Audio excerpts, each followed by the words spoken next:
Kenya Kwanza's first budget. My colleague Ayub will take the first question. Excellency, Mr. President, I want to take you back to what you said on the 26th of July, 2022, during the presidential debate before the elections. To quote you, you said, we can limit the taxation on fuel. Take, for example, VAT, which you said, I think we need to rethink about it. That was the UDA presidential candidate. President William Ruto, months later, is proposing to Parliament to raise it to 16%. Why the doublespeak, Mr. President? Thank you very much. Let me start this way. And allow me to give you a bit of context. When I came into office, I did 3 things the first day in my office that I had committed to the people of Kenya. Number 1, I made sure that port operations that were unnecessarily moved from Mombasa were returned. Number 2, I made sure that our police have financial independence. Number 3, I appointed the judges that were supposed to have been appointed, and I committed that I will expand the budget of the judiciary. If you look at the budget this year, we have added an extra 4 billion shillings to the judiciary. When I came into office, I found a huge crisis of fuel. In fact, before even I came here, immediately the results were announced. Amongst the first people to come and see me were oil marketers. And they told me, we are in a crisis. We are going to have a stock out because we cannot have fuel. Government has told us to sell fuel subsidized, but they haven't paid us. The government owes us 65 billion. So that whole subsidy story you hear, it was just a pledge. So I found that we had a 65 billion shilling subsidy to pay. Meanwhile, our financial situation was very bad. And by the way, that subsidy was accumulating at 15 billion shillings every month. I don't know whether you appreciate the magnitude of that. So when I came into office, I looked at it, and the one thing that I did that in retrospect was the right thing, is to have an economic team around me. So we sat down, we went through the numbers, and finally we discovered that there wasn't actually a fuel problem. It was a misdiagnosis. The problem was an economic and much more a dollar problem, because there was fuel that had come, but the oil marketers could not find the dollars to go and buy, because government was maintaining an artificial, rate. So there were 2 parallel rates. There was dollar by government, which said was 120, and there was another, if you really wanted to buy the dollars, you had to go and get it at 128, thereabout. So what did we do? First, we reinstated, because it was not a fuel issue, we reinstated the interbank forex market. What did that do?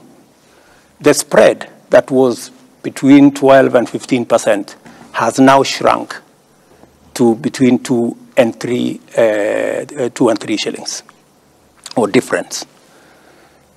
That is point number 1. Number 2, we went and negotiated for credit on all our petroleum products. So we've negotiated 6 months to ease the pressure on the dollar. In fact, many importers were finding it difficult to get dollars to import raw materials. We have since sorted out that problem. The liquidity around the dollar market has improved. Okay. We've allowed the dollar to find its own level. We are not artificially managing the exchange rate, because managing it artificially costs us money. So we have an issue there. So when I came into office also, I found that we had commitments of 900 billion Kenya shillings. on the roads. Yeah, 900 billion. I have tried to work with various departments, Kera, Kura, Kenha, to try and understand how do we manage this 900 billion. We've tried to cut it down. We've tried to stop some of the roads that have not started. We've died. But we still remain with close to about 680 billion that we have to manage. If I have to complete these roads, I need extra money to do it. And every place I go, I was yesterday in Nyandarua. Communities, people, leaders tell us, we need a road here, Mr. President. We need a road here. Mm-hmm. We need to finish the Mau Mau roads. You need to finish this. You need to do this. We need an extra road. They were even telling me there is a road called Kinamba to some place. So that whole equation changed. But what have I done? I have said, yes, we're going to increase the VAT by 8% for two reasons. Mm-hmm. Number one, because having differential rates, one at 8%, others at 16%, poses a problem, an integrity problem.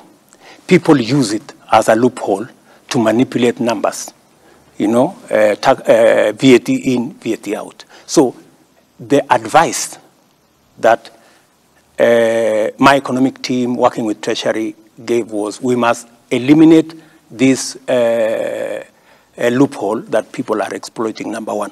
Number two, this 8% that we are adding is going to give us about 50 billion shillings. Mm-hmm. It will begin to deal with the problem of roads across the country. Okay.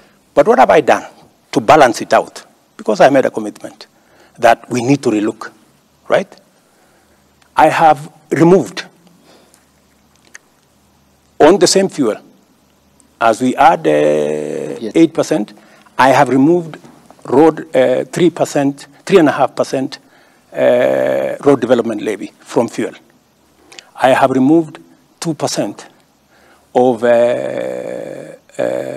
IDF on the same fuel. And to balance it out, because it is the same Kenyan who is going to pay from their pocket, I have removed VAT 8% on gas. And I have removed other taxes that I'm going to explain to you, about 14 other taxes that I have removed to try and even so that we have a balanced budget. Okay. We'll talk about the other taxes